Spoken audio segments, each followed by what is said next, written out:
Merci, un nouveau jour autant pour moi, une nouvelle ponctuation, également un nouveau départ. Il est 10h à Yaoundé, c'est la même heure partout en Afrique centrale. Mesdames, Messieurs, bonjour et bienvenue à cette autre émission, cette autre sortie de votre émission à la lumière de points d'interrogation. Nous nous posons la question de savoir, est-ce qu'aujourd'hui nous allons rentrer dans une lumière? Est-ce que la personne qui est là est capable et à même de nous donner des éclaircies concernant les préoccupations que nous avons? Est-ce que nous pouvons davantage retenir quelque chose de cette autre sortie? 10h, 11h, mesdames, messieurs, votre plateforme qui vous permet d'avoir connaissance sur le nom de Dieu. Certainement, vous également, de l'autre côté, vous pouvez également saisir cette occasion pour venir ici, être reçu dans cette émission, au même titre que notre invité de ce matin. Alors, avant de me retourner vers lui, je vais profiter pour dire bonjour à tous ceux-là qui nous regardent du côté de Niom 2 et même de l'autre côté, du côté du Mali, du côté du Bénin, quand je parle du côté du Bénin, je vais voir une dame qui est déjà scotchée logo Chanel à travers le connecting. Mais maintenant, nous allons vous permettre de prendre de très bonnes dispositions et de nous regarder. Pour le faire, je rentre de l'autre côté de la technique pour prendre une petite ponctuation musicale. On se retrouve derrière.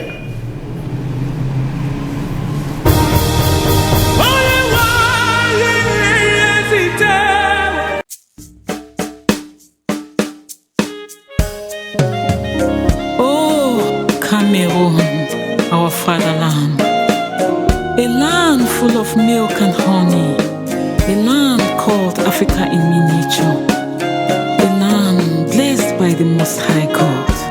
Why should innocent souls die? Why the killing? Why the killing? One more time, we have pity.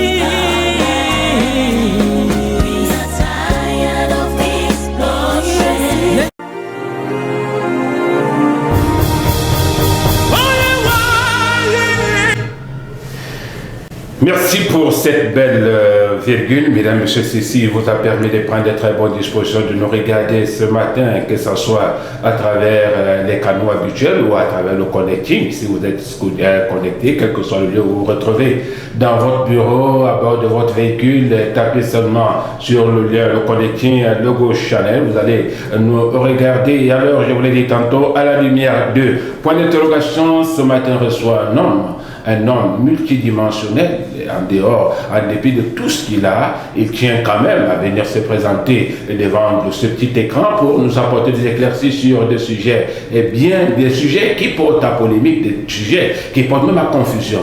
Bienvenue à Diassé. Bonjour. Bonjour SP, bonjour à tout Yaoundé, bonjour à toute l'Afrique, bonjour à tous ceux qui nous reçoivent actuellement depuis Yaoundé, que la grâce et la paix du Seigneur Jésus-Christ soient avec vous. Alors, bienvenue, nous sommes là ce matin. Moi, je profite pour souhaiter un bonjour spécial à votre charmante épouse qui nous regarde très très loin, hein, pas à Yaoundé, mais de l'autre côté du Bénin. De Cotonou. Voilà, à Cotonou au Bénin. Alors, je suis sûr qu'elle va bien, parce que ça fait quand même plaisir hein, de regarder de temps en temps son nom, chaque après 2 ou 3 jours. Elle va très bien, on rend grâce au Seigneur. Elle va très bien, et toute l'église du Bénin aussi se porte bien. Ouais. J'ai les nouvelles, l'église de la France, du Niger, qui sont un peu partout dans le monde, se portent très bien. L'église de Yaoundé, pareil, donc nous devons rendre grâce au Seigneur, lui dire merci. Voilà, ça les permet également de regarder leur berger hein, quand il est 10 heures. Voilà, leur berger. Leur frère. Bon, voilà, leur frère ou le missionnaire. De toute façon, vous allez nous situer. Bienvenue sur le bien. Comment ça se passe? Vous êtes missionnaire, vous êtes berger ou vous êtes disciple? Dites-nous un tout petit peu, parce qu'il faudra quand même hein, qu'on puisse faire le distinguo toutes les fois où nous allons recevoir des venus sur ce plateau. Merci beaucoup. Je ne peux jamais prétendre être berger ou bien pasteur du troupeau de Jésus-Christ, puisqu'il a dit dans Jean 10, verset 11, qu'il dit, je cite, « Je suis le bon berger, le bon berger donne sa vie pour ses brebis. » Donc moi, je ne peux pas mourir pour quelqu'un. Donc seul Jésus peut mourir, et c'est lui le bon berger. Il dit au verset 16 de ce même chapitre, il dit, j'ai encore beaucoup d'autres brebis qui ne sont pas encore dans cette bergerie. Il faut que j'aille les chercher, je les amène. Et il y aura un seul troupeau et un seul berger. Donc le seul berger, c'est Jésus-Christ. Moi, je ne suis qu'un disciple en mission. Disciple de Jésus-Christ en mission, puisque nous tous, disciples de Jésus-Christ, nous sommes en mission sur la terre. Tous les disciples, nous avons reçu une mission, et cette mission, c'est d'aller annoncer, apporter la bonne nouvelle et de faire de toutes les nations des disciples aussi, comme nous aussi, nous sommes des disciples. Donc, simplement, je suis un disciple de Jésus-Christ en mission, c'est tout, sur la terre. Le disciple de Jésus-Christ en mission. Maintenant, nous avons des petits soucis ici au Cameroun. Peut-être, je ne sais pas comment ça se passe chez vous de l'autre côté, mais ici au Cameroun, on reconnaît surtout que s'il fallait qu'on vous reçoive un jour, que ce soit du côté du palais là-bas ou bien dans un ministère, on va poser la question. C'est vrai que vous avez d'autres casquettes, vous pouvez les brandir. Mais maintenant, s'il faut aller dans le cadre de l'évangélisation, qu'est-ce qu'on va dire? Le disciple bienvenu ou bien le missionnaire bienvenu? Parce qu'il faudra quand même donner un nom qui s'y est à votre personne. Oui, on n'a pas besoin de donner un nom, puisque déjà, on reconnaît un arbre par son fruit. Lorsque je me présente comme tout citoyen lambda, et je me présente alors comme tout citoyen lambda, je suis venu vous apporter la bonne nouvelle. Là, la casquette alors de missionnaire, on ne peut pas la porter. Nous allons, comme les apôtres sont partis, puisque les apôtres qui nous ont précédés, ils n'ont pas fait de cela une casquette comme aujourd'hui, on le voit un peu partout sur la terre. Ce n'est pas au Cameroun seul, c'est un peu partout en Afrique. Vous savez, les Africains aiment ce qui est redondant. L'Africain aime ce qui est extraordinaire. Et il veut, même à partir d'un petit truc, se montrer qu'il est au-dessus des autres, alors que ça ne devait pas être le cas. La mission que le Seigneur Jésus-Christ nous a confiée, il nous a mis en garde. Il a dit, surtout nous, entre nous, frères et sœurs, il a dit, vous avez un seul maître, vous avez un seul Seigneur, vous avez un seul Père, celui qui est dans les cieux, et vous êtes tous des frères. Selon Matthieu 23, à partir du verset 8, nous sommes tous des frères dans la foi. Il n'y a pas quelqu'un qui a une casquette que les autres n'ont pas, non. C'est vraiment aberrant quand on le fait. Voilà, de toute façon, ça nous permet d'entrer tout de suite dans un couloir et ça va, vous allez nous apporter des éclaircies concernant cet état de choses que nous constatons. Nous avons parlé d'entrée de jeu de la mission, vous avez situé ce que c'est que la mission, quels sont ceux qui sont allés en mission. Et maintenant la question que je vais vous poser, pendant que vous êtes en train de cheminer dans votre mission, il y a quand même l'organigramme qui a été arrêté. Je ne sais pas si c'est par l'église ou bien par les hommes. Dites-nous un tout petit peu concernant cet organigramme que nous constatons, que nous observons un peu partout. Ok, merci beaucoup. Vous savez, on ne peut pas l'appeler organigramme, mais on peut l'appeler l'ordre de Dieu. L'ordre selon Dieu. C'est-à-dire quoi? Bienvenue, on met organigramme de côté parce que c'est un mot purement des hommes. Des hommes, c'est un mot propre à une entreprise, à une société humaine, à une entité de production ou de commerce ou de service. C'est une entreprise. Donc là, on parle d'organigramme. Mais en ce qui concerne Dieu, c'est-à-dire que ce n'est pas l'entreprise de Dieu, non, là, ce n'est pas l'entreprise de Dieu. Puisque dans l'organigramme des hommes, l'homme peut se positionner là où il veut par rapport à ses talents et par rapport à son diplôme. Mais ici, maintenant, c'est Dieu qui choisit. Même si si tu refuses, tu dis je ne veux pas, il te choisit. Il te met à la place que lui, il veut, et non ce que toi, tu veux. C'est ce que le Seigneur, il fait. Et quand nous nous référons, par rapport à votre question, nous référons à Éphésiens, le livre de Paul, aux frères d'Éphèse, Éphésiens, le chapitre 4, oui, à partir des versets 11. Verset 11, le Seigneur même a établi un ordre que nous devons respecter. Lui-même. Et l'ordre vient selon le travail de chacun. Il dit ceci, et il a donné les uns comme apôtres, les autres comme prophètes, les autres comme évangélistes, et les autres comme pasteurs et docteurs pour le perfectionnement des saints en vue de l'œuvre du ministère et de l'édification du corps de Jésus-Christ.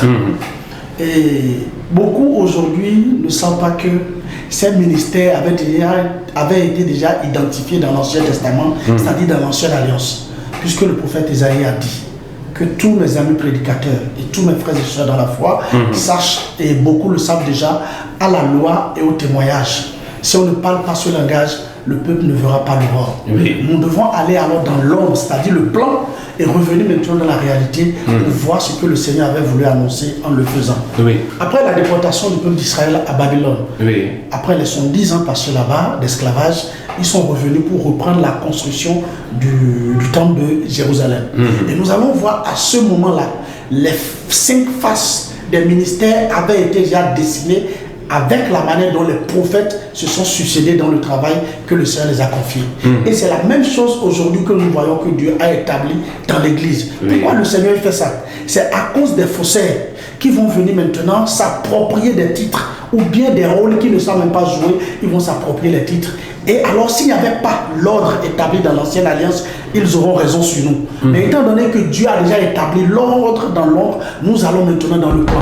C'est comme une maison qu'on a construite. Lorsqu'on construit une maison, on ne jette pas le plan. On garde le plan pour d'éventuelles pannes ou d'éventuels soucis qu'on aura après dans la maison. Donc l'Ancien Testament est comme le plan. C'est d'ailleurs le plan de la Nouvelle Alliance. Alors lorsque nous remontons dans ce plan-là, nous avons vu pour la pose de la pierre de la reconstruction du temple, Dieu a suscité un prophète du nom de Zorobabel. Et nous avons vu Zacharie avant. Qu'est-ce que vous dites? Zorobabel. Oui, là, son rôle, c'est quoi? Dieu l'a suscité pour poser la pierre. C'est pourquoi le prophète Zacharie dit que c'est au cours, c'est pendant des acclamations, avec des acclamations, que Zorobabel va poser la pierre. Il dit, mais cela n'est pas la force, ni pas la puissance, mais pas mon esprit, dit l'Éternel des armées. Et Zorobabel a posé la pierre. Et quand nous voyons la pose de la pierre par rapport à la pose du fondement de l'évangile, l'apôtre Paul dit dans 1 Corinthiens chapitre 3 verset 10, comme un sage architecte vient poser le fondement. Zorobabel a été le premier pour poser la pierre, comme les apôtres qui sont venus les premiers pour poser la pierre de la doctrine de Jésus-Christ. Donc on voit déjà la face de l'apostolat, celui qui pose comme un apôtre. Maintenant, au cours du travail de Zorobabel, le peuple avait oublié son identité. Ça, il faut se dire la vérité. Après, parce que beaucoup sont nés en esclavage, ils sont nés à Babylone, donc se prenaient même pour des Babyloniens. C'est là que Dieu va envoyer un prophète Osée pour leur révéler qui ils sont. Osée est venu montrer dans tout son livre, dans tout son parcours, que Israël est un peuple que Dieu a choisi, un peuple qu'il a promis à un homme du nom d'Abraham, et Dieu étant fidèle ne peut jamais renier cette alliance ou alors ce pacte qu'il y avait entre le Créateur et le patriarche Abraham. Donc nous avons vu la face de la prophétie, révéler l'identité et lui montrer le chemin de là où on s'en va. Et c'est ça aujourd'hui les prophètes que nous avons dans la foi. D'autres pensent que le prophète, c'est pour dire le sorcier veut te manger, tu vas voyager, tu auras de l'argent. C'est pas ça la prophétie. La prophétie nous amène alors dans le temps, dans l'ombre avec le Seigneur. Il nous amène dans le présent, comment nous devons adorer, et elle nous amène du moins dans le futur pour montrer alors notre destination finale. Mais donc, quand on essaie, avant de pour résumer, il faut dire le prophète en quelque sorte sonde le cœur de l'Éternel. Mais nous allons arriver au niveau du prophète, mais vous avez dit les uns comme apôtres, les autres comme pasteurs, les autres comme docteurs, les autres comme évangélistes, les autres comme... Vous n'avez pas cité ça dans l'ordre. Il y a un ordre. Je ne sais pas. Il y a un ordre. Il y a un ordre selon les Écritures. Selon les Écritures, et le travail qui a été abattu aussi à Jérusalem, il y avait un ordre. Osée est venu comme un prophète, comme je le disais. Agé maintenant est venu comme un pasteur. Maintenant, s'il faut rentrer dans l'autre, qu'est-ce qu'on dit? Les uns comme quoi? Apôtres? Oui, c'est ce que nous lisons ici. Oui. Et si vous pouvez me permettre de finir, ça serait très bien. Allez-y. Il dit les uns comme apôtres, oui. Les autres comme prophètes, les autres comme évangélistes et les autres comme pasteurs et docteurs. C'est l'ordre. Oui. Apôtres, prophètes, évangélistes, docteurs et pasteur et docteur. Ok. Pasteur et docteur. Agé alors va venir comme un pasteur pour regrouper le peuple. Agé vient comme un pasteur. Oui, mettre de l'ordre dans le travail. Regrouper le peuple et fortifier le peuple. Oui. Comme le pasteur, quel est son rôle? Il doit amener le troupeau au pâturage, le nourrir, lui donner à manger. Donc, eux, ils étaient en train de travailler de cette manière. Nous voyons alors, en ce moment, au niveau du Agé, nous voyons le rôle d'un pasteur. Néhémie va venir alors. Néhémie, quel était son rôle à Jérusalem? C'était de faire la clôture, la balustrade et de faire les portes. Jésus-Christ dit dans le livre de Jean 10 que lui est la porte des brebis, c'est-à-dire la porte d'entrée dans l'église. Alors quand nous voyons ce travail de Néhémie, ça nous amène directement vers les évangélistes qui assurent le lien entre l'extérieur et l'intérieur de la maison. C'est ça un évangéliste, apporter la parole dehors pour amener les brebis à l'intérieur. Maintenant le docteur. Au temps des enfants d'Israël, le Seigneur a suscité Ezra. Ezra chapitre 1er jusqu'au verset 10, jusqu'au chapitre 10. Le livre l'a présenté comme quelqu'un qui est versé dans la connaissance de la loi de Moïse. Le peuple avait tout perdu. Donc il faut qu'il vienne rétablir cette adoration que Dieu avait donnée au peuple d'Israël. Et Ezra était obligé alors d'amener Israël dans cette adoration. Oui. Et c'est en son temps que tous les enfants d'Israël ont chassé les femmes étrangères qu'ils avaient épousées. Donc aujourd'hui, Ezra étant comme un docteur, nous voyons également les docteurs dans l'église. Ceux-là qui sont là, Dieu a donné ce don pour enseigner la doctrine de Jésus-Christ. Pas la doctrine des apôtres, la doctrine de Jésus-Christ. Oui, mais avant de rentrer dans la spécificité de chaque don ministériel, je ne sais pas si on peut parler de don ministériel ou bien simplement on peut parler des ministères, des dons ministériels. Des distinctions, je ne sais pas où ce sont les distinctions, où sont les dons ministériels, c'est pour ça qui... Ce n'est pas des distinctions. À partir du verset 10, la Bible a été claire qu'il a fait des dons aux hommes. D'accord. C'est des dons. Je comprends que ce sont les dons, mais maintenant, on dit les uns comme les autres, comme les autres, comme les autres, comme... Et c'est ça, ceci est né quand? Pendant que les apôtres vivaient, ou bien c'est juste... ce sont les dons qui ont été donnés après leur départ? Je ne sais pas. Après leur départ, l'église du Seigneur est toujours la même. Depuis l'an 33, l'église qui a été fondée à Jérusalem par Jésus-Christ, elle est la même. Et c'est sa voix que vous écoutez ce matin. Mais est-ce que cette église, bienvenue, missionnaire, bienvenue, frère, oui, bien, monsieur, bienvenue. Mais c'est vrai que vous allez me donner un titre par lequel je vais vous appeler. Monsieur, bienvenue. Puisque nous sommes dans la titrologie, bienvenue. Voilà, puisque nous sommes dans la titrologie, l'an 33, oui. Jésus est né, il est venu avec un ministère, le ministère a commencé. Maintenant, il faut qu'il y ait un apôtre, il faut qu'il y ait un docteur, il faut qu'il y ait un pasteur. Ça s'est passé comment? Est-ce que c'est à ce moment-là que tous ces dons sont venus? Ou bien c'est après sa mort que chacun a reçu de Dieu ce qu'il avait programmé? C'est après la mort de Jésus-Christ que les apôtres ont reçu le ministère. Et ils sont allés travailler dans la modestie. Ils ne se sont pas collés ces titres-là pour porter ces titres. Quand nous examinons même le travail des apôtres, arrivé au niveau de l'apôtre Paul, nous voyons quelqu'un, bien même l'apôtre Pierre, quelqu'un dans leurs lettres, dans leur message, on voit des gens qui ont exercé tous les 5 ministères. Oui. C'est là le mystère de la foi. Ils ont exercé tous les 5 ministères. Alors si Paul veut se tailler un titre, maintenant il va prendre quel titre? Comme aujourd'hui les gens mettent ça sur leur pièce d'identité, il va mettre alors les 5. Moi, Donc c'est un peu aberrant qu'aujourd'hui on entre malheureusement dans la titrologie qui n'est pas conforme à ce que le Seigneur nous a révélé. D'accord. Voilà. Le Seigneur a révélé quelque chose, les uns comme apôtres. C'est ça, n'est-ce pas? Oui.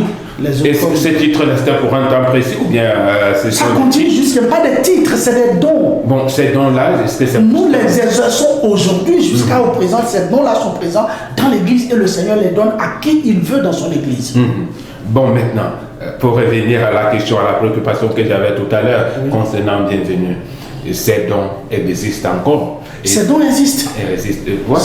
Nous sommes d'accord que ces dons sont là. D'accord. Maintenant, est-ce que Bienvenue n'a pas reçu un de tous ces dons-là, ces 5 dons? Comment se fait-il que Bienvenue... Ce n'est pas à moi de le dire, je ne peux pas rendre le témoin de moi-même. C'est celui qui m'écoute parler, celui qui me voit travailler, qui peut se dire en lui, voilà, il a reçu tel ou tel don. C'est dans l'Esprit de Dieu. Moi, je sais ce que je suis pour le Seigneur, mais ce n'est pas à moi de le dire. C'est-à-dire qu'à ce niveau-là, la responsabilité ne revient pas à l'homme de se taper la poitrine pour dire moi je suis apôtre, mais plutôt c'est celui qui me voit. C'est celui qui me voit travailler, celui que j'enseigne, celui avec qui je marche.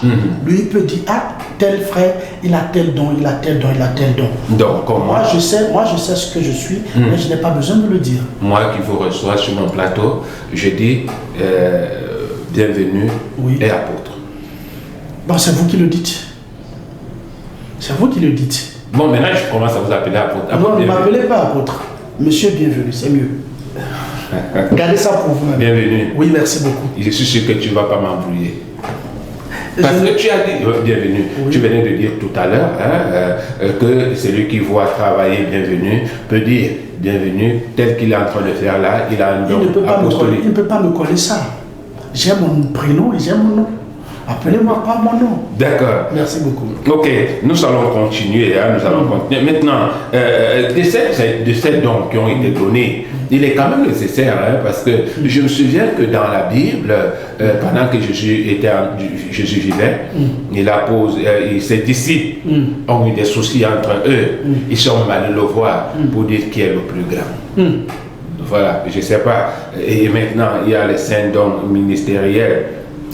Quel est le plus grand dans tous ces pays? Merci beaucoup. Nous allons questionner l'apôtre Paul dans sa lettre aux frères de Rome, parce que le Seigneur a essayé de régler toutes ces situations afin que l'homme ne se laisse pas emporter par l'orgueil. Puisque lorsque l'orgueil prend l'homme, ça te conduit très mal. Et ça te conduit loin de la face de l'Éternel. Mais lorsque alors la parole de Dieu devient miroir, chaque fois lorsque tu le prends, tu le déposes devant toi, tu te vois à travers ce qui est écrit et en ce moment on n'a pas droit à l'erreur. L'apôtre Paul dit ceci, si vous me permettez, je vais lire. Non, allez-y. Je vous exhorte donc, frères, par la compassion de Dieu, à offrir vos corps comme un sacrifice vivant, saint, agréable à Dieu. Ce qui sera de votre part un culte raisonnable. Ne vous conformez pas au siècle présent, mais soyez transformés par le renouvellement de l'intelligence afin que vous discerniez quelle est la volonté de Dieu. Ce qui est bon, agréable et parfait, par la grâce qui m'a été donnée, je dis à chacun de vous de n'avoir pas de lui-même un trop haute opinion, mais de revêtir des sentiments modestes, selon la mesure de foi que Dieu a départie à chacun. Car comme nous avons plusieurs membres dans un seul corps et que tous les membres n'ont pas la même fonction, ainsi nous qui sommes plusieurs, nous formons un seul corps en Christ. Et nous sommes tous membres les uns des autres, puisque nous avons des dons différents selon la grâce qui a été accordée, que celui qui a le don de prophétie l'exerce dans l'analogie de la foi, que celui qui a le don, celui qui est appelé au ministère s'attache à son ministère, que celui qui enseigne s'attache à son enseignement et que celui qui exhorte à l'exhortation, que celui qui donne le fasse avec libéralité, que celui qui préside le fasse avec zèle, que celui qui pratique la miséricorde le fasse avec joie et que la charité soit sans hypocrisie. Ayez le mal en horreur, attachez-vous fortement au bien. Par amour fraternel, soyez pleins d'affection les uns pour les autres. Par honneur, usez de provenance réciproque, ayez du zèle et non de la paresse. Soyez fervents d'esprit, servez le Seigneur. Vous voyez la recommandation de l'apôtre Paul.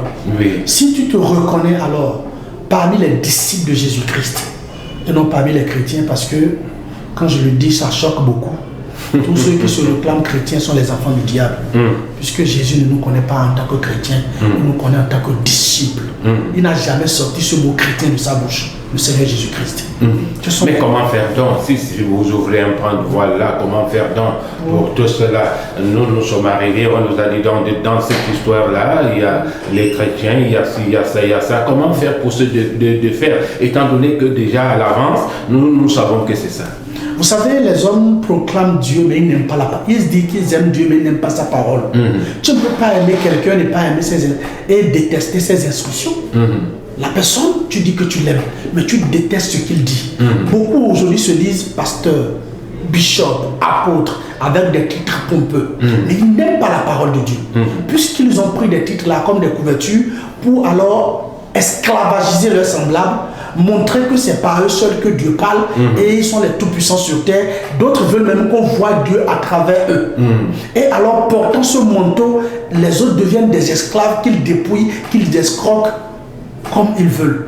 La parole de Dieu que nous avons, le livre saint que nous avons, ne nous a appelés nulle part chrétiens et ne nous autorise pas à appeler quelqu'un chrétien.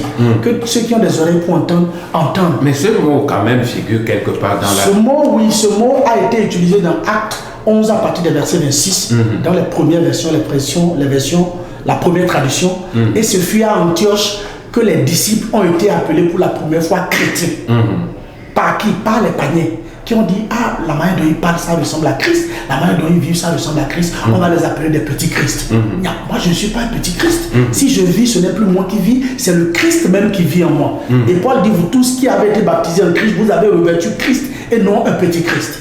Donc, ce mot, alors, après le concile de Nicée, en l'an 325, Constantin Ier, en voulant dominer toute la terre, se faisant maître de l'univers, a utilisé juste ce mot pour créer son empire, pour créer son paganisme, qui est juste un mélange de la culture égyptienne, mélangée à la culture romaine, avec quelques paroles des Écritures pour voiler l'idolâtrie qu'il a voulu alors faire, dont il a voulu faire la promotion en l'an 325. Et c'est là le christianisme est né.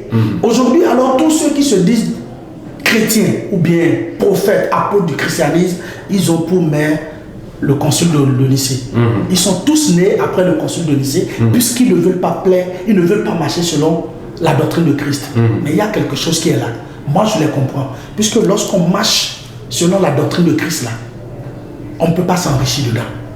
Mais lorsqu'on prend la face du christianisme, qui est l'antichrist, en personne, ça dit l'opposition à la vérité, alors on peut se faire beaucoup d'argent. Parce que là-bas, ceux qui sont dans le christianisme, excusez-moi, c'est des abrutis, c'est des gens qui ne demandent pas, quand on leur parle, ils ne peuvent pas poser la question à leur leader pour dire ce que tu nous dis est écrit où. Mais dans cette histoire, bienvenue, le missionnaire bienvenu, le disciple bienvenu, dans cette histoire que vous nous expliquez, je vais bien comprendre, mais c'est pas d'hier, c'est pas d'avant-hier, et même depuis, vous avez parlé de l'an 33, et ils ont appelé les disciples de Jésus, les chrétiens, mais ce nom a collé jusqu'à nos jours. Non, ce n'est pas collé jusqu'à nos jours. Ce sont des mécréants qui ont adopté ça. Ce sont les païens qui les ont appelés chrétiens. Les disciples eux-mêmes ne se sont jamais appelés chrétiens. Et pour compléter, pour faire avancer... Mais comment ils n'ont pas pu récolter? Je viens, non. Ils n'ont pas... Mais écoutez, tout à l'heure, quand vous m'avez appelé, vous m'avez dit, tu es tel, j'ai dit non. On a vu dans la vie des apôtres, ils ne se sont pas appelés chrétiens, mais par ruse. Alors de ceux qui ont fait le concile de Nicée, la tradition des Écritures que eux-mêmes, au moment où eux-mêmes ils ont piloté, parce qu'ils ont piloté beaucoup de traditions, ils ont tout fait pour glisser le mot là. Quand vous prenez cette tradition de Louis II de 1910, ceci, vous allez voir ça à 3 endroits. Mais quand vous prenez la tradition de 1810 à un seul endroit, et quand vous prenez les traditions d'après 1980, c'est versé dedans. Comme on le dit, c'est rempli. C'est-à-dire quoi? Il y a eu l'évolution dans la rétranscription. Parce qu'au fur et à mesure que ça prend, ils augmentent le volume. Au fur et à mesure qu'ils ont vu que les gens ne veulent pas connaître la vérité, ils ont baissé la tête, ils foncent, eux-mêmes ils foncent. Et l'homme attrape, il s'en va avec. Puisque d'abord, ce mot n'est jamais sorti de la bouche de Jésus-Christ. Nous-mêmes, si nous voulons raisonner, Jésus dans Matthieu, chapitre 28, à partir du verset 19, il dit allez et faites de toutes les nations des disciples. Il a toujours appelé ceux qui le suivaient les disciples. Il dit allez faites des disciples. Et quand l'église est née, dans Acte 2, vers le dernier verset, la Bible dit que et Dieu augmenta à son église ceux-là qui étaient baptisés. Quand même nous revenons et à partir du verset 43 par là, on dit que le nombre des disciples s'augmenta. D'accord? À partir du verset 40, le nombre des actes de verset 40, le nombre des disciples s'augmenta d'environ 3000 âmes. On n'a pas dit le nombre des chrétiens, on dit le nombre des disciples. Maintenant, des gens qui nous ont observés, qui ont vu ce que nous sommes, ils se mettent à l'arrière maintenant, à l'extérieur maintenant, on dit, on nous appelle chrétiens. Je te donne un exemple simple. Allez-y. Supposons que je rencontre, en Afrique de l'Ouest par exemple, quand on voit un Camerounais, on dit les hommes du Makossa. C'est comme ça, nous, on les appelait avant. Ou bien les hommes du Makossa, ou bien les hommes de Roger Mila, parce que c'est des gens qui nous ont marqués là-bas. C'est des événements qui nous ont marqués. Okay. Alors toi maintenant, on t'a appelé l'homme du Makossa. Au Bénin, arrivé à la frontière, tu veux partir, on dit tu es de quelle nationalité? Makossa. Et toi, tu dis que tu es Makossa. Tu vois, c'est être bête. On t'a appelé comme ça à cause de ton pays, à cause du pays où tu as habité, à cause de l'impact que cette musique a donné. Et toute l'Afrique de l'Ouest, réellement, quand on a les regards sur le Cameroun, on a beaucoup de souvenirs. Et quand on rencontre un Camerounais, on a envie alors de lui coller un peu ce qui nous marque de son pays. Mais il n'est pas ce qu'on dit, mais il est Camerounais. C'est ça. Il est Camerounais. Chers téléspectateurs de Logo Channel, si vous venez de vous connecter à l'instant, vous êtes bel et bien sur nos antennes et l'émission que vous regardez à la lumière de point d'interrogation. Comme je vous l'ai dit tantôt, nous entrons dans les profondeurs pour avoir des précisions concernant les Saintes Écritures, surtout lui, le missionnaire, le disciple de Christ qui est avec nous, Monsieur Bienvenu. Voilà. Quand je mets Monsieur Bienvenu, Adjacent, c'est très bien, très bon, le disciple de Jésus. C'est ça. Voilà, le disciple de Jésus essaie de nous aider sur la compréhension de certains détails. Surtout qu'aujourd'hui, Bienvenu Adjacent, le mot chrétien bat son plein. Oui, ça doit battre son plein parce que la porte, le chemin qui conduit en enfer, l'âge est spacieux et le chemin qui conduit en enfer. Et étroit et beaucoup, le Seigneur précise, dit beaucoup de personnes sont sur ce chemin-là. Et il dit, étroit et restreint est le chemin qui conduit alors à la vie éternelle. Et peu de personnes sont sur ce chemin-là. Il dit, vous efforcez-vous d'entrer par la porte étroite. Et quand je me rappelle de là où il dit, et ce qui est arrivé au temps de Noé arrivera de même à l'avènement du Fils de l'homme. Le monde entier. Noé a tellement parlé, les gens ne l'ont pas écouté. Dieu a sauvé seulement 8 personnes et il a détruit tout le reste. Donc on ne s'attend pas en disant que parce qu'il y a de la masse, il y a du monde, c'est bien habillé, Dieu va l'accepter. Il a dit non, ce que l'homme crée est une abomination devant lui. Ce que l'homme a créé avec ça est une abomination devant Dieu. Donc nous devons revenir à la parole de Dieu qui nous donne la liberté, le salut. C'est tellement merveilleux, le salut, la réconciliation avec notre Dieu, la paix avec notre Dieu. Ça nous donne maintenant le privilège de pouvoir prier et Dieu va nous entendre. Alors que si tu demeures dans ce qui est faux, dans le christianisme, dans les dénominations, dans la fausse adoration, tu ne peux pas prier, Dieu va t'entendre. D'accord, d'accord. Mesdames, messieurs, c'est 2 sorties par semaine, le lundi et le mercredi, 10h, 11h. C'est le 30 d'antenne qui vous permet de revenir, qui nous permet de revenir, de connaître en profondeur l'homme de Dieu, même son ministère, et pourquoi pas rentrer dans cette écriture selon sa convenance, pour qu'il nous apporte des éclaircies sur ce que nous ne comprenons pas et ce que nous ne connaissons pas. Je vous rappelle que Bienvenu Adjacent, monsieur Bienvenu Adjacent, le disciple de Christ qui est dans ce studio, pour l'instant est missionnaire à Yaoundé. Il pourra y passer autant de jours que le Seigneur a programmé, peut-être encore 4 mois, vous l'aurez sur ce... Est-ce que le Cameroun nous donne 4 mois de visa? Le visa touriste le plus long, c'est 3 mois. Bon, vous savez, les téléspectateurs de Logo Channel aimeraient de temps en temps, au moins une fois par semaine, avoir Bienvenu Adjacent. Le Seigneur nous fera grâce et voilà. Je peux, même si je partais, je peux encore revenir, pourquoi pas. D'accord. Et surtout, je me souviens que pendant que nous étions quelque part avant de partir, Bienvenu Adjacent m'a fait l'honneur de me présenter quelqu'un qui a assuré la relève pendant un temps. Bon, nous n'allons pas revenir là-dessus. J'espère que cette fois-ci sera la bonne, Bienvenu Adjacent. Oui, cette fois-ci sera vraiment la bonne et je remercie le Seigneur pour tout ce qu'il fait. Puisque tout ce qu'il fait est bon. Tous n'aiment pas la vérité. Oui. C'est pourquoi tous disent j'aime Dieu. mais ils ne veulent pas aimer sa parole. Celui qui aime le monde plus que Dieu ne peut pas suivre le Seigneur. Mais bienvenue à Jacel, vous confirmez aux téléspectateurs de Logo Channel.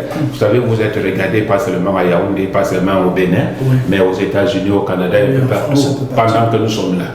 Voilà. Et comme vous dites aux téléspectateurs que non, même si bienvenue à Jacel ne repartait pendant quelques jours, il y aura quand même quelqu'un qui va parler. C'est confirmé, il y aura quelqu'un qui va parler à ma place. D'accord. Quelqu'un, il va même parler plus que moi. Il parlera plus que moi. Avec beaucoup de modestie, bienvenue à Jacel. D'accord. Alors, repartons donc sur les Écritures.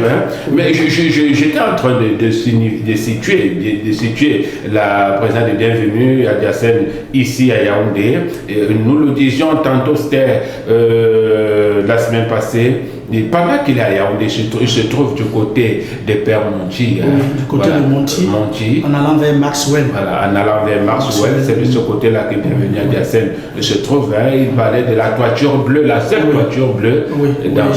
Lorsqu'on arrive sur la colline de Monti, arrivé au niveau de la clôture, la clôture, la fin de la clôture du Monti, on prend la voie qui va à Maxwell. Il y a un pont au milieu, après le petit pont, on va sur la montagne. Arrivé au sommet de la montagne, l'entrée qui est à droite, à côté de la première maison à étage, on prend cette entrée. La première et la deuxième entrée à droite, on descend la grande maison, tout le bleu à gauche, c'est là. Nous nous réunissons tous les dimanches à partir de 10h00. C'est vrai que les dimanches, mais les simples jours, bienvenue. Parce que après là, il faudra. Oui, je reçois aussi à la maison à tout moment. Il suffit de m'appeler sur mon. Oui, on peut déjà commencer à donner le contact avant. Mon 692. 59. 65. 10.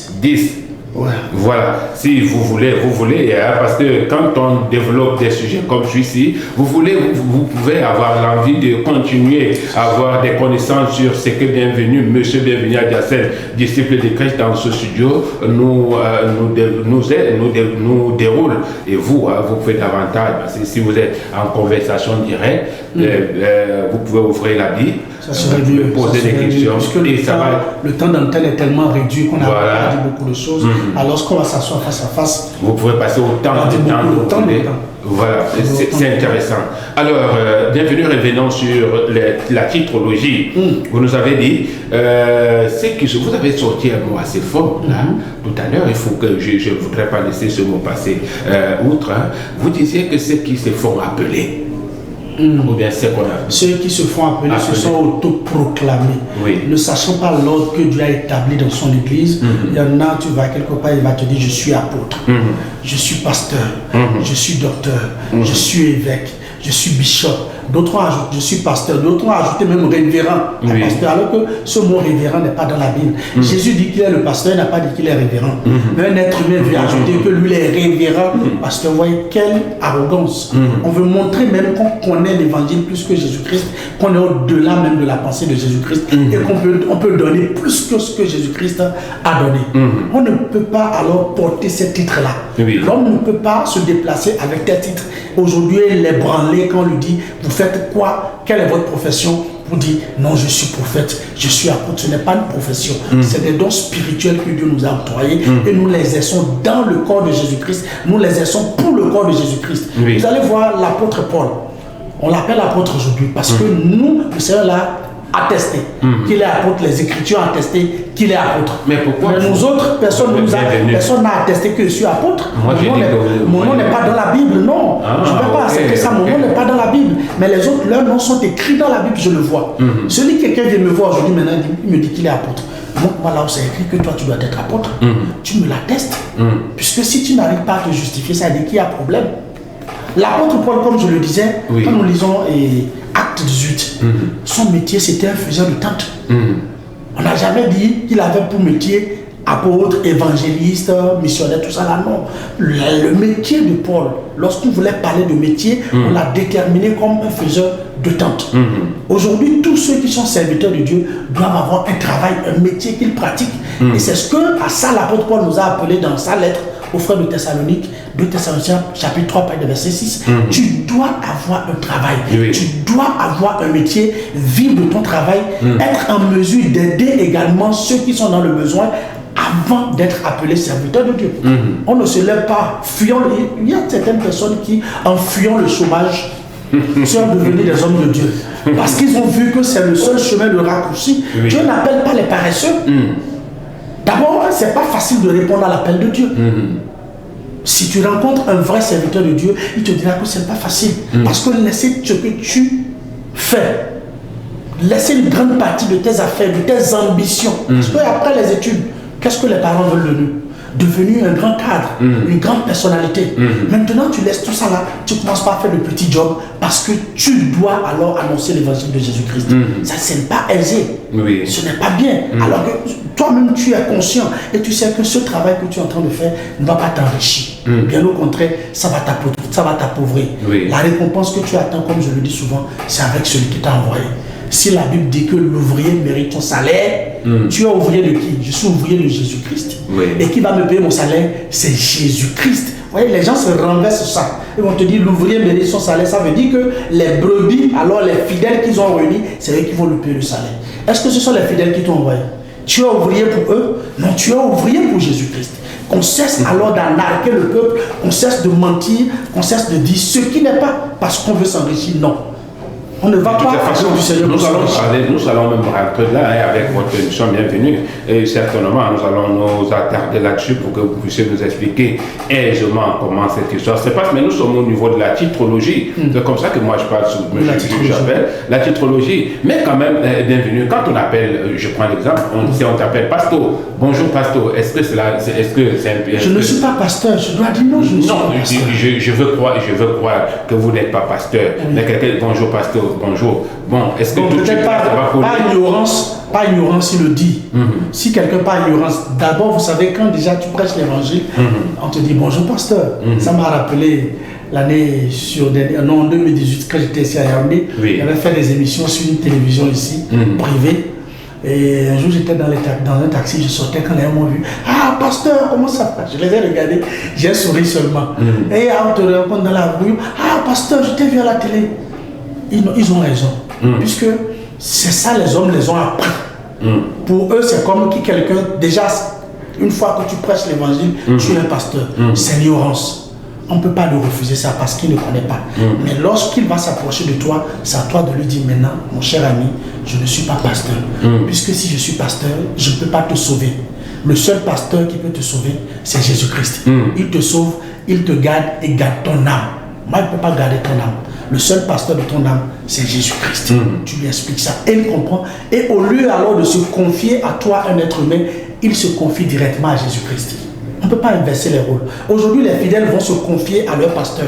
Et c'est là, aujourd'hui, il y a beaucoup de crimes qui se font en cachette, beaucoup de choses horribles qui se font en cachette. Et par là, les gens ont dit, parfois quand on dit, il y en a qui salissent le nom des pasteurs, je dis non, personne ne peut salir le nom de Jésus. Vous salissez vos propres noms. Vous jetez l'opprobre sur vous-même. Il y a ok, c'est ça, par exemple, c'est ça. D'accord. Maintenant, vous nous avez éclairé, parce que nous allons revenir sur le rôle de tout un chacun. Parce que puisqu'il y a les dons ministériels, il y a les apôtres, il y a les prophètes, il y a les docteurs, il y a ainsi de suite, les évangélistes, il faudra revenir sur le rôle spécifique de tout un chacun. Parce que, à ce que je sache, Dieu c'est un Dieu d'ordre. De moi, ce que vous me dites que non, vraiment, Dieu c'est un des hommes. Merci beaucoup. Voilà. Puisque c'est un Dieu d'ordre. C'est un Dieu d'ordre. Voilà. L'apôtre, alors, c'est qui? Si nous référons aux premiers apôtres, aux apôtres de Jésus-Christ, c'est ceux qui ont apporté la pierre. Oui. Ils ont apporté l'évangile. Ils ont posé le fondement de l'évangile. Et nous... bienvenue, je vous relance. Est-ce qu'avant eux, il y avait quand même une certaine connaissance concernant Jésus, concernant les Saintes Écritures? Est-ce qu'il y avait certains détails concernant les Saintes Écritures? Ou bien ce sont eux qui sont venus révolutionner ou bien apporter? Il y avait les érudits de la Torah. Quand on dit érudits de la Torah, il y avait les pharisiens, il y avait les scribes, il y avait aussi les prophètes que Dieu avait envoyés avant le temps messianique. Aujourd'hui, nous sommes au temps du salut, au temps de la rédemption. Et ceux-là qui nous ont révélé le salut, ce n'est point, alors, ces pharisiens, ce n'est point ces scribes, mais ce sont les apôtres de Jésus-Christ. C'est à eux que le Seigneur Jésus-Christ a confié cette tâche pour qu'ils viennent vers nous maintenant pour nous apporter l'évangile. Et après leur travail, l'Église est née. D'accord? Oui. L'Église est née. C'est-à-dire après ces érudits? Le temps des érudits est passé. Oui. Nous sommes au temps maintenant de la grâce, au temps de la faveur, au temps du salut que les apôtres ont prêché. Oui. Nous sommes au temps du salut que les apôtres ont prêché. Et si vous me permettez pour répondre à votre question, parce que je n'ai pas encore répondu à la question. Je vous écoute. Donc, l'apôtre, celui qui travaille comme un apôtre, c'est celui qui va là où il n'y a pas l'église du Seigneur. Il annonce l'évangile, l'église naît.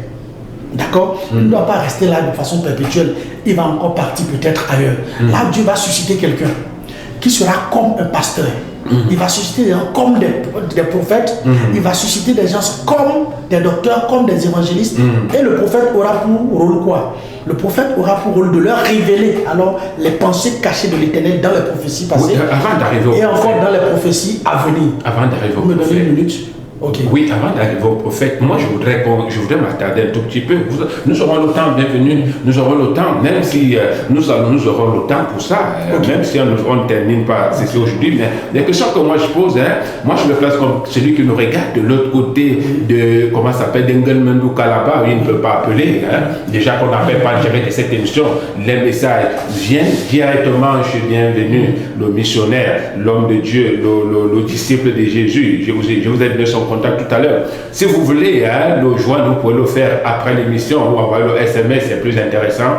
Le code d'accès, je le rappelle, au 6 92 59 65 10. Vous voulez peut-être contredire ou affirmer ce qu'il est en train de dire sur cette plateforme, sur ce plateau. Vous pouvez l'appeler après l'émission et même il y a une rediffusion à 22h30. Vous pouvez regarder et maintenant vous aurez une conversation intéressante et pourquoi pas le rencontrer pour que la conversation soit un peu plus approfondie. Maintenant, je reviens sur l'apôtre. Vous avez commencé à nous dire.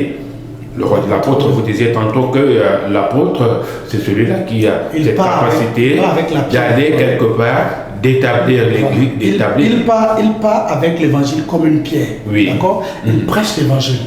Et quand les gens croient, il les baptise, l'église naît là, ça commence. Il reste un peu de temps, il va les enseigner. Il va les enseigner jusqu'à ce que le Seigneur suscite quelqu'un également qui peut prendre la relève. D'accord? Et c'est au milieu de ces gens-là que Dieu va susciter. C'est Dieu qui fait son choix. C'est-à-dire que quand lui il a fini d'établir, maintenant il les enseigne et il les laisse. Il peut les laisser partir. On a vu le travail de Paul, non? C'est Dieu qui est dans son église, c'est pas son champ. Si tu as fini, le Seigneur a suscité quelqu'un qui peut faire le travail comme toi. Tu as encore quoi à faire là? C'est terminé, ton travail est terminé. Tu dois partir ailleurs. Bienvenue. Parce qu'on n'est pas appelé à rester sur place. Il a dit à ses disciples, vous allez voir, il a dit à ses disciples, vous recevrez une puissance, le Saint-Esprit survenant sur vous, et vous serez mes témoins à Jérusalem, en Judée, en Samarie et sur toutes les extrémités de la terre. Quand ils ont reçu la révélation, c'est-à-dire le Saint-Esprit, l'église est née à Jérusalem, ils n'ont pas voulu partir. Ils ont commencé par vendre leur bien. Ils mettaient ensemble, ils vivaient en communauté. D'accord? Et ils étaient là. Dieu a permis que la persécution entre. Et ça les a dispersés maintenant jusqu'en Afrique, ici, pour que nous, on ait l'évangile. Donc si toi, aujourd'hui, tu dis que tu es un serviteur de Dieu, un homme de Dieu, et tu restes sur place, à moins que tu n'as pas le don d'être comme un apôtre. Si tu as le don d'être comme un pasteur, alors tu peux rester sur place pour mettre de l'ordre, encadrer, régler les problèmes matériels, les problèmes spirituels que les disciples ont à l'interne. Tu peux être là comme un pasteur. Je n'ai pas dit que tu es pasteur, comme un pasteur pour gérer ça, si c'est ton don. C'est pour ça que je m'attardais sur ce don apostolique. Voilà, il a fini d'établir, il a présenté l'église, il est allé avec l'église comme une pierre, il est arrivé quelque part, plusieurs personnes ont cru, et maintenant il les enseigne pendant un temps, et il laisse la responsabilité à celui qui est comme pasteur. Voilà, comme pasteur. Oui. Lorsqu'il va laisser maintenant à quelqu'un, c'est Dieu même qui suscite. Et toi-même qui allais travailler, tu sais déjà qui est capable et qui peut faire ce travail. Tu sais déjà qui est capable. Et nous savons, le Seigneur nous a dit ce qu'il faut faire à l'endroit de ces gens-là. Lorsque tu le fais, tu le laisses là et commence le travail. Bon, ce n'est pas qu'on va l'abandonner. Il faut toujours lui donner la révélation. Il faut toujours l'encourager. Il faut toujours le fortifier avec la parole de Dieu. Il faut toujours aussi lui apprendre peut-être ce qu'il ne connaît pas encore. D'accord. Voilà, il ne faut pas on ne peut pas l'abandonner. Là, lui reste là maintenant. Il s'occupe des disciples à l'interne. Il s'occupe alors. Vous allez voir que les docteurs et les pasteurs, c'est comme leur rôle veut se ressembler. D'accord. Voilà. De toutes les façons, bienvenue, nous allons continuer tout de suite avec le déroulé de ces dons selon la classification de la Bible. De la parole de Dieu. De la parole de Dieu. D'accord. Quand on dit l'église qui est dans la Bible, pas l'église des hommes. D'accord. D'accord. Nous allons d'abord prendre une petite ponctuation et on se retrouve derrière.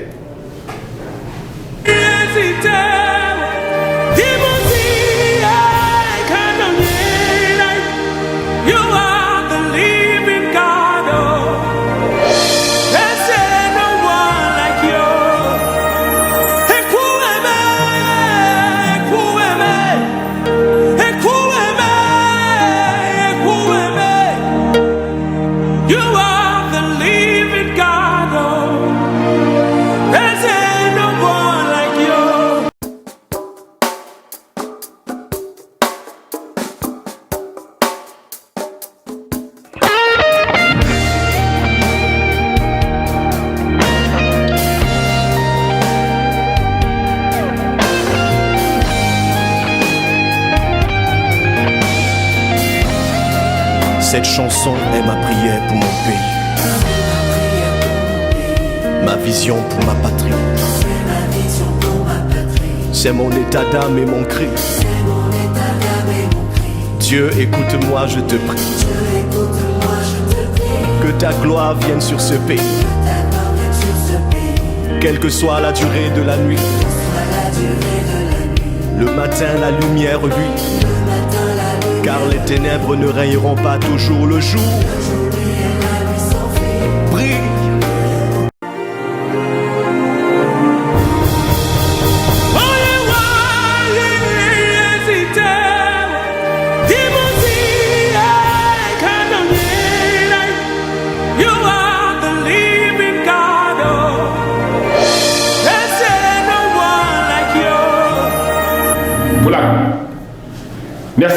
Merci pour cette virgule. C'était juste pour régler quelques petits détails parce que nous sommes arrivés au terme de cette communication, une communication trop intéressante. Bienvenue. Vous me promettez que la semaine prochaine, nous allons revenir sur certains détails avant de parler parce que nous sommes en train d'aller concernant des points qui minent l'Église. Nous allons terminer avec la titrologie et entamer également la dîme, l'histoire de la dîme et des offrandes. Oui, merci beaucoup. Je pense que en ce qui concerne la titrologie, on a déjà parlé la semaine dernière. Oui. Aujourd'hui encore, si vous pouvez permettre qu'on avance. Non, nous allons avancer sur la dîme et les offrandes. Ici, c'est vous, c'est vous qui. Si on peut avancer sur voilà. Parce que c'est un sujet aujourd'hui qui fait beaucoup le boucan, comme on le dit. C'est un sujet qui fait couler d'encre et de salive. La dîme aujourd'hui est devenue quelque chose que... Déterré. Oui, quand tu touches à ça, ça fait mal. Les enfants, quand tu touches à ça, ça fait mal. Nous allons voir alors si le Seigneur touche à ça, ce que ça peut faire à quelqu'un. Puisque ce n'est pas nous-mêmes qui parlons, puisque c'est la parole de Dieu même qui va révéler à la lumière, comme l'émission d'hier, à la lumière, ce qui est là en ce qui concerne la dîme et les offrandes. Est-ce qu'on peut encore continuer par les payer et comment il faut les payer et à qui on doit les payer? Est-ce que alors si je le paye aujourd'hui, je pêche ou bien je fais ce qui est bien? À la lumière, 2 points d'interrogation, la dîme et les offrandes. Bienvenue, merci d'être venu. Merci SP. Voilà, je rappelle pour toutes fins utiles, vous pouvez contacter Bienvenue par son numéro tout de suite là, au sortir de ce plateau au 692 59 65 10. Voilà, vous pouvez l'appeler maintenant ou envoyer le SMS, demander des rencontres pour davantage et rentrer dans les profondeurs. Mesdames, Messieurs, j'étais là, j'ai signé SP Boma. Restez scotchés, Logo Chanel, le programme se poursuit. Quant à moi, très bientôt sur les ondes. Merci, allez.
Channel, la télévision du roi des rois.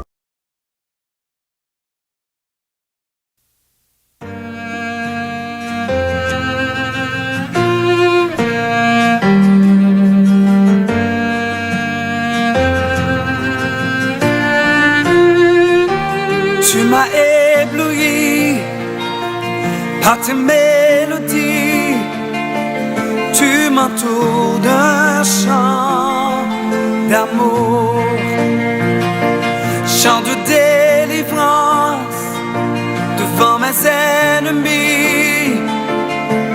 Toutes mes craintes s'enfuient. Je ne suis plus esclave de la peur. Je suis enfant de Dieu. Je ne suis plus esclave de la peur. Je suis enfant de Dieu.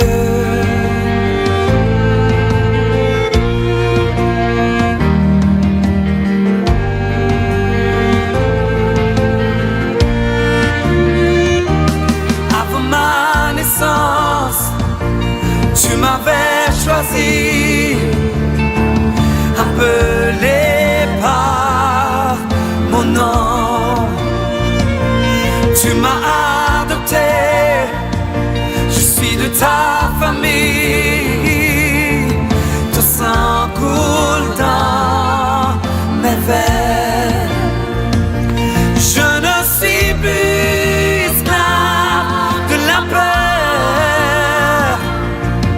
Je suis enfant de Dieu. Je ne suis plus esclave de la peur. Je suis enfant de Dieu.